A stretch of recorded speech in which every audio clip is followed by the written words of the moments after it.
Hello everyone, आज मैं explain करने वाली हूँ हाल ही में आया न्यू के ड्रामा जिसका टाइटल है लव टू नेक्स्ट डोर। कहानी की शुरुआत में हमें मेल लीड और फीमेल लीड की मॉम्स को दिखाया जाता है जो कि अपने फ्रेंड्स के साथ ट्रैकिंग पे आई हुई थी। मेल लीड स्योंगो जो कि एक काफी फेमस आर्किटेक्ट है और फीमेल लीड रियो यूएस में बहुत ही फेमस एक टेक कंपनी में जॉब करती है। स्योंगो और रियो जब 5 साल के थे तब से ही उनकी मॉम्स फ्रेंड्स हैं, पर क्योंकि दोनों के ही बच्चे बहुत ही अच्छी तरह सेटल्ड है इसलिए उनकी मॉम्स में हमेशा बहस होती रहती है कि रियो और स्योंगो में सबसे अच्छा कौन है। स्योंगो की मॉम बताने लग जाती है कि उनका बेटा कोरिया की सबसे टॉप यूनिवर्सिटी का टॉपर रह चुका है। हाल ही में उसने जो नेशनल लाइब्रेरी डिजाइन की है उसके लिए उसे बेस्ट आर्किटेक्ट का अवार्ड मिलने वाला है। उसने इतनी कम उम्र में अपनी खुद की कंपनी खोल ली है और वो नेशनल लेवल का स्विमर भी रह चुका है। इतना सुनने के बाद रियो की मॉम कहाँ चुप रहने वाली थी, वो भी शुरू हो जाती है और बताने लग जाती है कि उनकी बेटी ने भी यूनिवर्सिटी टॉप किया था और यूनिवर्सिटी से पास आउट होते ही उसे यूएस के सेकंड मोस्ट रिचेस्ट बिजनेसमैन की कंपनी से जॉब ऑफर आया था।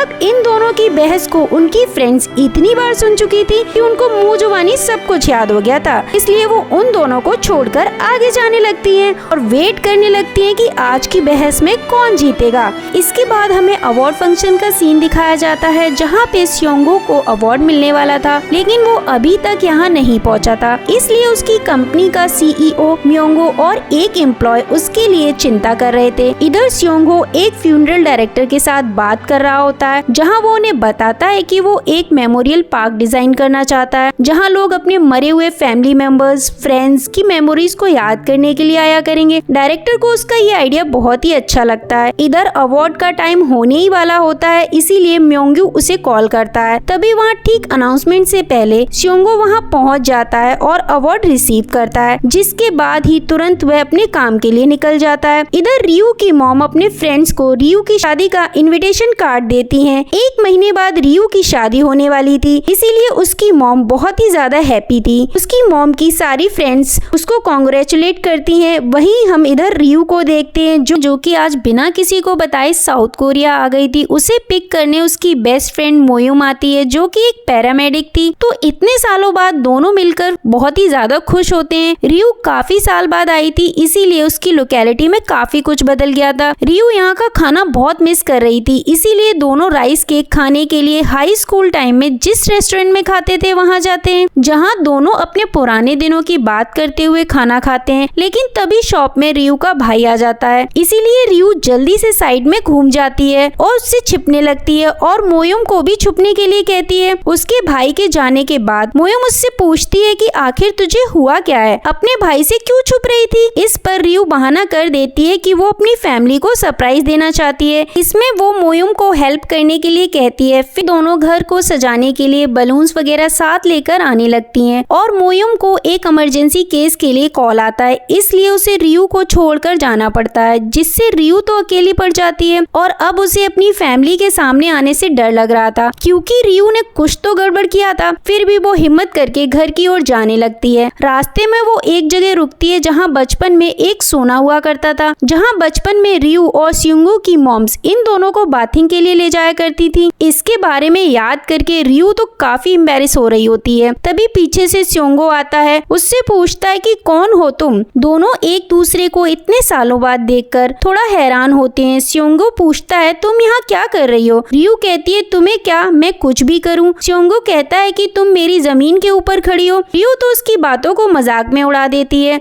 स्योंगो कहता है ये मेरा ऑफिस है इसलिए अपना पैर हटाओ, और ये सुनकर रियो यहाँ से चिढ़कर जा ही रही थी। तभी वो रास्ते की एक तरफ से अपनी मॉम को आता हुआ देखती है और दूसरी तरफ से उसके डैड आ रहे थे, इसलिए वो सामने पड़े एक बड़े कार्टून के अंदर छिप जाती है और स्योंगो को उसकी हेल्प करने के लिए कहती है और उसकी ट्रॉली बीच रोड पर ही रह गई थी। तभी यहाँ उनकी मॉम्स पहुँच जाती है। वो लोग स्योंगो को काफी टाइम बाद मिले थे इसलिए वो लोग उसे देखकर काफी खुश होते हैं। अगले हफ्ते स्योंगो के इस ऑफिस की ओपनिंग सेरेमनी है इसलिए सभी लोग उसको कांग्रेचुलेट करते हैं। मॉम उसे घर चलने के लिए कहती हैं तो स्योंगो उन्हें थोड़ी देर बाद आता हूँ ये कहकर जाने के लिए कहता है। तभी इन सब की नजर पड़ती है उस ट्रॉली पर। ये सब उस ट्रॉली को देखने लग जाते हैं और कहते हैं कि आखिरकार किसने ये ट्रॉली बीच रास्ते में रखी है। स्योंगो को पता नहीं होता है कि ये ट्रॉली रियो की है इसलिए उसे पूछने पर कहता है कि मैं नहीं जानता। तभी रियू उसके पैर में मारती है, जिससे स्योंगहो समझ जाता है कि ये रियू का है, इसीलिए कहता है कि हाँ ये मेरा ही है। तो वो लोग उसका सामान रखवाने के लिए उसकी हेल्प करने की बात करते हैं। तो स्योंगहो उन सबको कैसे भी करके समझा बुझाकर घर भेज देता है। फिर वो रियू से पूछने लग जाता है कि आखिरकार तुम इन सब से क्यों छुप रही थी। रियू जवाब नहीं देती है। तो स्योंगहो उससे बाहर नहीं आने दे रहा था, पर रियू उस कार्टून को फाड़कर आ जाती है। स्योंगहो फिर से पूछता है कि वो छुप क्यों रही थी, पर रियू टॉपिक चेंज करते हुए कहती है कि तुम्हारा ऑफिस तो बहुत अच्छा है। वॉशरूम यूज करने के बहाने से वो उसके ऑफिस के अंदर चली आती है। फिर पूरे ऑफिस के अंदर घूमने फिरने लग जाती है। वहीं स्योंगहो उससे बार बार घर जाने के लिए कह रहा होता है और रियू तो हर बार टॉपिक चेंज करके कुछ न कुछ सवाल जवाब पूछने लग जाती है। उसके सवाल खत्म होने के बाद स्योंगहो फिर से उसे जाने के लिए कहता है। रियू हड़बड़ी में ऊपर की ओर जाने के चक्कर में एक वायर में फंसकर गिर जाती है। इस चक्कर में एक बुक सेल्फ उसके ऊपर गिरने वाला था। तभी स्योंगहो उस बुक सेल्फ को पकड़ लेता है, लेकिन उसके अंदर रखी हुई एक बहुत ही भारी मेटल की मूर्ति स्योंगहो की पीठ पर गिर जाती है। इससे उसे बहुत दर्द हो रहा था। तो रियू उसके कपड़े उठाकर उसकी पीठ को देखने लग जाती है, जहाँ इस भारी मेटल की चोट के निशान तो थे ही, साथ ही उसकी पीठ पर एक बड़ा कट का निशान भी था। इसे देखकर उसे उनके बचपन का एक इंसिडेंट याद आता है। जब छोटी रियू स्योंगहो को बचाने के लिए दूसरे लड़कों से लड़ रही थी, तब गलती से उसका धक्का स्योंगहो को लग गया था, जिस वजह से नुकीले तारों से स्योंगहो की पीठ पर चोट लग गई थी। रियू को बहुत बुरा लगता है और कहती है कि अभी भी ये निशान है। स्योंगहो कहता है कि मैंने कहा ना, तुम जब भी मेरे आसपास होती हो तो हमेशा मुझ पर मुसीबत आती है। रियू कहती है अब कुछ ज्यादा ही हो रहा है। स्योंगहो कहता है कि मुझे पता है कि तुम सॉरी तो नहीं कहोगी, पर प्लीज क्या तुम अपने घर जा सकती हो। इस पर रियू कहती है मुझे कोई शौक नहीं है तुम्हारे साथ टाइम स्पेंड करने का। स्योंगहो उस मूर्ति को उठाकर कहता है कि वैसे ये मूर्ति 17 मिलियन वॉन की है। ये सुनते ही रियू उस मूर्ति को छीनकर साफ करने के बाद धीरे से रख देती है और कहती है ये तो एकदम ठीक है, इसे कुछ भी नहीं हुआ है। तो सियो कहता है कि अब और ज्यादा नाटक मत करो, सीधे घर चलो और आंटी को सब कुछ बता दो। अगर कोई प्रॉब्लम है तो उनसे बात कर लो। दोनों घर जाने के लिए तैयार होते हैं। इधर मोयुम अपनी टीम के एक बंदे के साथ एक घायल इंसान को रेस्क्यू करने जाती है। उस इंसान ने बहुत शराब पीकर गिर पड़कर बहुत घायल हो गया था। मोयुम उसकी कंडीशन देखकर समझ जाती है कि उसे डायबिटीज है और उसे काफी चोट भी आई थी, इसलिए वो उसे चेक करने जाती है। पर वो इंसान तो मोयुम पर अटैक ही कर देता है।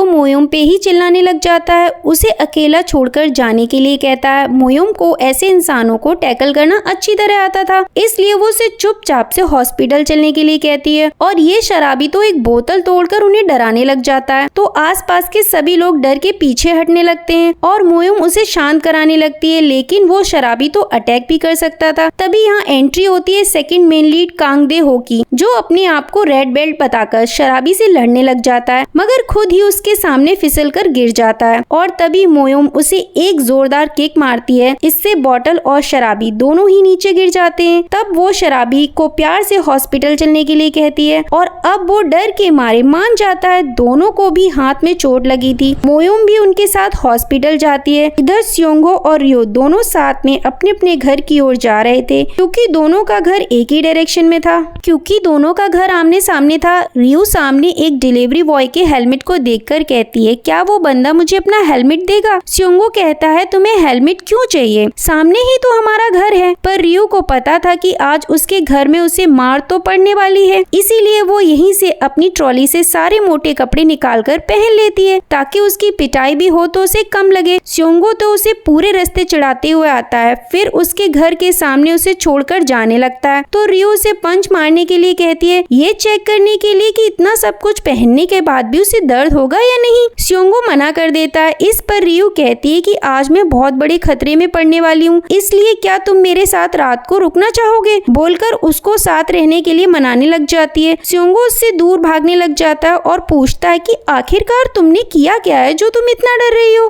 रियो कहती है कि आज मेरा काम तमाम होने वाला है, इसलिए मैं मॉम को अकेले फेस नहीं कर सकती। स्योंगहो कहता है बताओ तो सही तुमने किया क्या है। रियो धीरे से कहती है मैंने शादी कैंसिल कर दी है। स्योंगहो थोड़ा जोर से बोलने के लिए कहता है। रियू जोर से बोलती है कि मैंने शादी कैंसिल कर दी है। तभी स्योंगहो इशारा करता है कि पीछे तुम्हारी मॉम खड़ी है। रियू को पहले ये मजाक लगता है, पर जैसे ही वो पीछे मुड़ती है और सच में उसकी मॉम खड़ी थी, इवन उसके डैड एंड स्योंगहो की मॉम भी थी। ये सब बातें सुन लेते हैं, जिन्हें देखकर रियू शॉक हो जाती है। फिर इस सब बात को कवर अप करने के लिए वो उनके पास जाती है और उन्हें बड़े कैजुअली बताती है कि मैंने शादी कैंसिल कर दी है। ये सुनकर उसकी मॉम तो बहुत गुस्से में आ जाती हैं। वो रियू की पिटाई करने के लिए उसके पीछे पड़ जाती हैं और उसे मारने ही लगती हैं और साथ ही बोल रही होती हैं कि 1 महीने पहले तुम शादी कैसे कैंसिल कर सकती हो। रियू तो स्योंगहो के पीछे छुपकर उन्हें समझाने की कोशिश करने लगती है और इस चक्कर में स्योंगहो को उसकी मॉम की मार खानी पड़ जाती है। स्योंगहो उन्हें थोड़ा शांत करने की कोशिश करता है और रियू की बात सुनने के लिए कहता है। मॉम शादी कैंसिल करने का रीजन पूछती हैं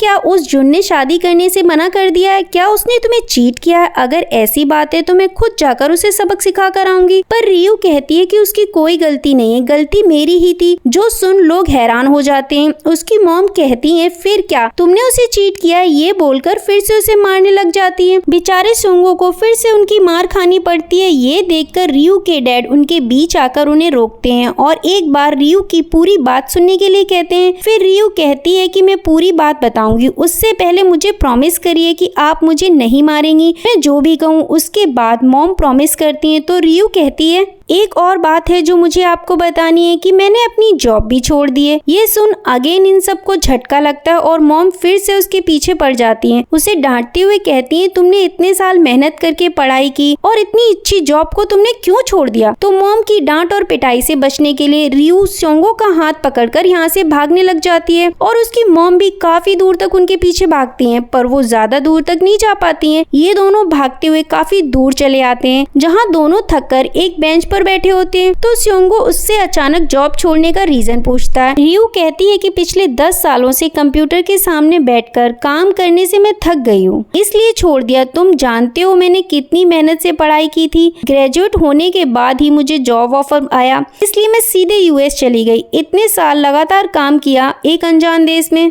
वहाँ के माहौल को अडेप्ट किया, फिर काम करते करते एंगेजमेंट भी कर ली। इन सब से मेरा दिमाग हैंग हो गया था, इसलिए लाइफ को रिबूट करने के लिए सब कुछ छोड़ छाड़ कर आ गई हूँ और मैं यही मॉम को बताने वाली हूँ और इसके लिए मुझे बहुत हिम्मत की जरूरत है। तो स्योंगहो भी उसकी प्रॉब्लम को समझता है। तभी उसे रियू के भाई का कॉल आता है, जो उसे रियू को घर लेकर आने के लिए कहता है, जो बताता है कि मॉम का गुस्सा अब शांत हो गया है, इसलिए वो दीदी पर गुस्सा नहीं करेंगी। स्योंगहो रियू को इसके बारे में बताता है और घर चलने के लिए कहता है। रियू कहती है कि मैं अपनी मॉम को बहुत अच्छी तरह जानती हूँ, वो इतनी जल्दी शांत तो नहीं होती हैं। स्योंगहो उसे कहता है कि डरो मत, मैं भी तुम्हारे साथ चलूंगा। वैसे भी तुमने उन्हें इतना भगाया है कि उनके पास तुम्हें मारने के लिए एनर्जी नहीं बची होगी। इसीलिए दोनों घर के लिए निकलते हैं। इधर हॉस्पिटल में कांगदे हो मोयुम के काम से काफी इम्प्रेस्ड होता है, इसीलिए उसका नाम पूछने जाता है। मोयुम उसे बड़े प्यार से समझाती है कि पिछले 6 सालों से मैं एक पैरामेडिक हूँ, मैंने कई लोगों की जान बचाई है। उनमें से जितनों ने मेरा नाम और नंबर पूछा, उनमें से मैं किसी से दोबारा नहीं मिली। कांगदे हो कहता है पर मैं मिलना चाहूंगा। मोयुम कहती है पर मैं तुम्हें कुछ भी नहीं बताने वाली। ये बोलकर वो वहाँ से चली जाती है। इधर दोनों रियू के घर के बाहर पहुँच जाते हैं। रियू को तो अभी भी अंदर जाने में बहुत ही डर लग रहा था, पर स्योंगहो उसे हिम्मत रखने के लिए कहता है और अंदर ले जाता है। घर के अंदर वो अपनी मॉम को देखती है, जो सोफे पर सर झुकाकर रो रही होती है। रियू उन्हें चुप कराने आती है, पर मॉम तो ये ड्रामा कर रही थी। वो तो उसकी पिटाई करने के लिए हाथों में छड़ी लिए हुए बैठी थी। रियू भागने का सोचती है, पर स्योंगहो से जाने नहीं देता। उल्टा कहता है कि आंटी, जैसा आपने कहा था मैं इसे घर ले आया हूँ, इसको अब आप ही संभालो। ये बोलकर वो दरवाजा बंद करके बाहर आ जाता है और इधर मॉम रियू से सवाल पूछना शुरू कर देती है। बाहर से स्योंगहो ये सब देखकर अपना बचपन याद करता है। जब वो अपने पेरेंट्स के साथ यहाँ पहली बार शिफ्ट हुआ था, तब यहाँ के लोकल बच्चे उसे बहुत परेशान किया करते थे। लेकिन छोटी रियू वो पहली दोस्त थी जिसने स्योंगहो को बुली गैंग से बचाया था। इसके बाद से उसे कोई भी पंगा नहीं लेता था, क्योंकि रियू उन सब की धुलाई कर देती थी। तो ये याद करके स्योंगहो कहता है कि इतने साल बाद ये घर वापस आ गई है, अब फिर से हंगामा शुरू होगा। ये बोलकर वह हंसते हंसते अपने घर चला जाता है और इसी के साथ एपिसोड 1 का एंड यहीं पर होता है। कहानी और भी ज्यादा इंटरेस्टिंग, रोमांटिक एंड फनी होने वाली है, इसीलिए वीडियो पसंद आया हो तो वीडियो को लाइक करें, चैनल पर पहली बार आए हो तो सब्सक्राइब करें and please hit the bell icon. मिलती हूँ मैं आपसे अगले वीडियो में। Thank you for listening and watching.